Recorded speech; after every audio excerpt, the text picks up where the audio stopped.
আজকের রেসিপিটা হচ্ছে পটল বাটা বা পটলের ভর্তা, যেভাবে তোমরা বলবে। এক একজন এক এক রকমভাবে বলে। এর জন্য কি কি লাগছে আমার আগে বলে নিই। এর জন্য লাগছে আমার 6টা পটল, তোমরা যেমনভাবে ইচ্ছা 5টা 4টে 6টা যেভাবে যার ইচ্ছা নিতে পারো। কয়েকটা শুকনো লঙ্কা ফোড়নের জন্য লাগবে, কালো জিরে এটাও ফোড়নের জন্য লাগবে, তার সাথে চিনি অল্প একটু নুন, কয়েকটা কাঁচা লঙ্কা আর একটু রসুন। ঠিক আছে, এরপর দেখি চলো কিভাবে করি। দেখো, পটলগুলোকে আগে একটা ছুরি দিয়ে গাটাকে এইভাবে ঘষে ঘষে ওপরে পাতলা যে একটা লেয়ার থাকে সেটাকে তুলে নিতে হবে। ঠিক আছে, তুলে নিয়ে এই দুটো সাইড কেটে দিতে হবে।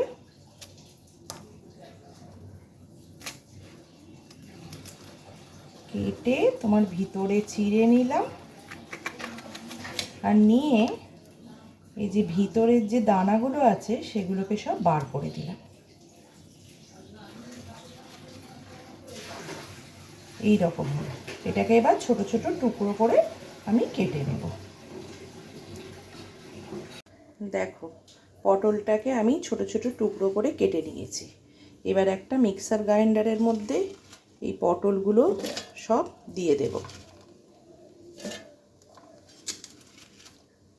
তার সাথে এই রসুন আর কাঁচা লঙ্কা বাটা। কাঁচা লঙ্কাটা ঝালটা যে যার নিজের মতো, যদি বেশি ঝাল খাও তাহলে একটু বেশি করে দেবে, আর যদি অল্প ঝাল খাও তাহলে অল্প করে দেবে। দিয়ে আমি সব একসাথে পেস্ট করে নেব। দাঁড়াও, পেস্টটা করে নিই, তারপর আবার আসছি। এবার দেখো, গ্যাসটা জ্বেলে দিলাম, কড়াইটা বসিয়ে কড়াইটাকে আগে গরম হতে দিই, তারপর একটু ফোড়নগুলো দেবো।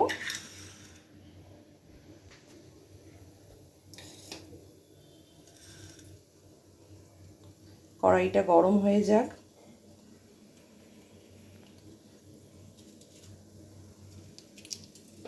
শুকনো লঙ্কা,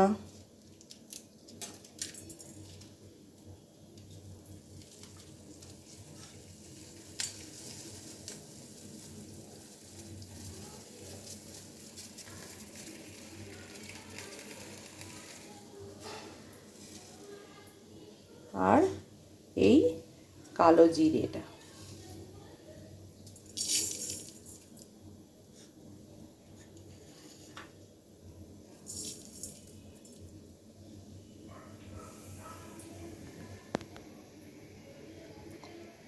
এবার একটু বেশি করে সর্ষের তেল দিতে হবে। কেন জানো তো? ওই পটল বাটাটা আমি এর মধ্যে ভাজবো, তাই যদি একটু বেশি করে না তেল দিই তাহলে না গায়ে আটকে যাওয়ার সম্ভাবনা থাকে। বেশি মানে খুব বেশি না, মোটামুটি একটা দেওয়ার মতো। আর দেখো, পটলটা আমি পেস্ট করে নিয়েছি, একদম মিহি করে পেস্ট করেছি কিন্তু।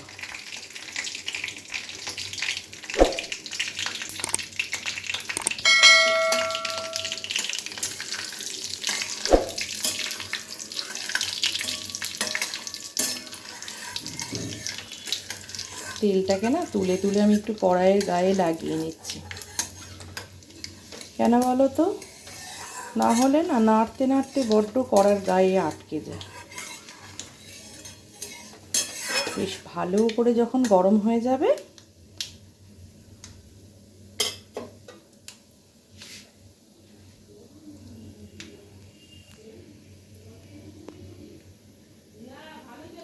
তখন গ্যাসটাকে কমিয়ে দিলাম, দিয়ে এবার পটলটাকে ঢেলে দেব।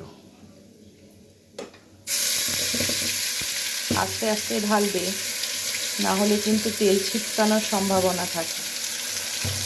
দাঁড়াও, আমি একটু ভালো করে ঢেলে দিই ওটা। দেখো, এবার হচ্ছে এই চিনি আর নুন যেটা নিয়েছিলাম সেটা দিয়ে দেবো।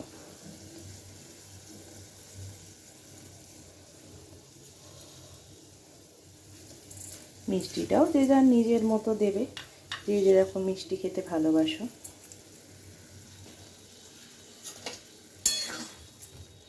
এবার জানো তো অনেকক্ষণ ধরে না কন্টিনিউ কম আছে নেড়ে যেতে হবে।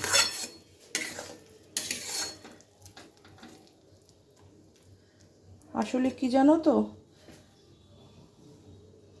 আমি না একটা হাতে ফোন ধরে আছি আর একটা হাতে ভিডিও করছি রান্না, সেই জন্য তোমাদের না পুরোটা ভালোভাবে দেখাতেও পাচ্ছি না। চেষ্টা করছি, দেখো।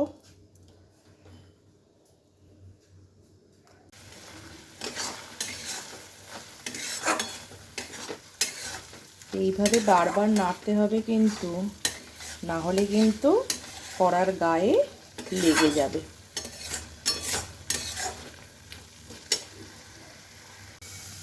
দেখো, এটা নাড়তে নাড়তে কিন্তু কড়ার গা থেকে উঠে আসছে। ওই যে বলেছিলাম না, তেলটা একটু বেশি করে দিয়ে সারা কড়ার গায়ে লাগিয়ে দিলে কিন্তু এই সুবিধাটা হবে, তখন আর কড়ার গায়ে লেগে যাবে না। মোটামুটি আমাদের রেডি হয়ে গেছে পটল বাটা বা পটলের ভর্তা। এটা পেঁয়াজ দিয়েও করতে পারো, আমি পেঁয়াজ ছাড়াই করি।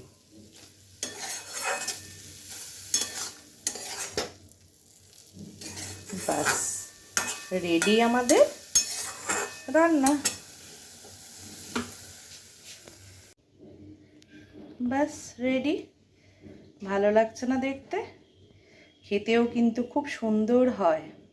করে একবার বাড়িতে দেখো, খুব তো সামান্য কয়েকটা জিনিস দিয়ে তৈরি, করে খেও কিন্তু। হ্যাঁ, টাটা।